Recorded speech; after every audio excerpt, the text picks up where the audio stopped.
The point to it was, talking about seeking, is that everything is about creating an identity for you in order for you to be someone.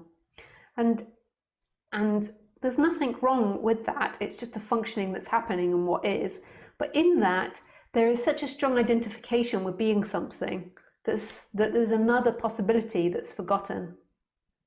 And this other possibility is freedom, but it has nothing to do with that person. Nothing to do with that person. That person might change as a result of this realization, more than likely it does, but it's got nothing to do with the person. The person appears in what is. The person always thinks, I get to what is, I get to awakening, I get to know me, but it's actually beyond that. It's seeing that it's an energetic shift from being someone and something that's moving in time to seeing, and it's not you seeing it, it's like an energetic shift that who you are is actually what's happening. And you were never a small identity that was a singular unit. There was an experience happening of a character inside this dream, but that character was never alive and never experiencing. That character is a functioning that's appearing in every moment, and it's being watched.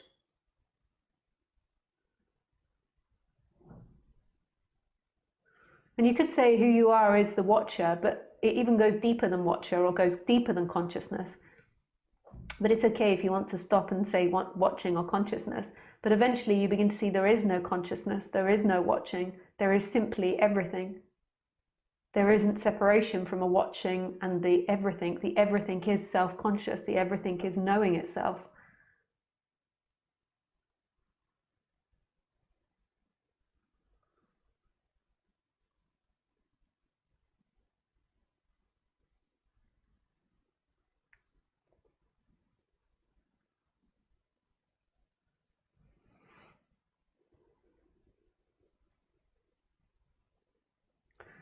And then that's the end of seeking.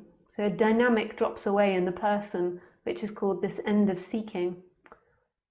It's not the end of the character, it's not the end of the personality structure, it's the end of this seeking.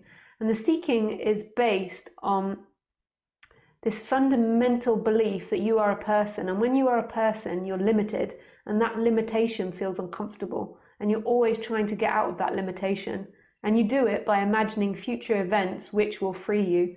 So in the future when you're successful, in the future when you do this, and then you imagine freedom in that. It doesn't mean that the character doesn't strive to survive, so the character doesn't carry on being creative or carrying on having a partner or children or creating a life. It's not that the character stops acting like a human. It's that this energy that believes that freedom is found in a particular behavior, in a particular event, in a particular situation in the future. Freedom is right here, ever present. It's who you are. This unconditioned love that you seek in time is what's experiencing right now. And that's nothing to do with the person. The person is being experienced. The person's not experiencing. So even when I'm talking, the person thinks, this is for me. She's talking to me. This is all about me. But it's not about you.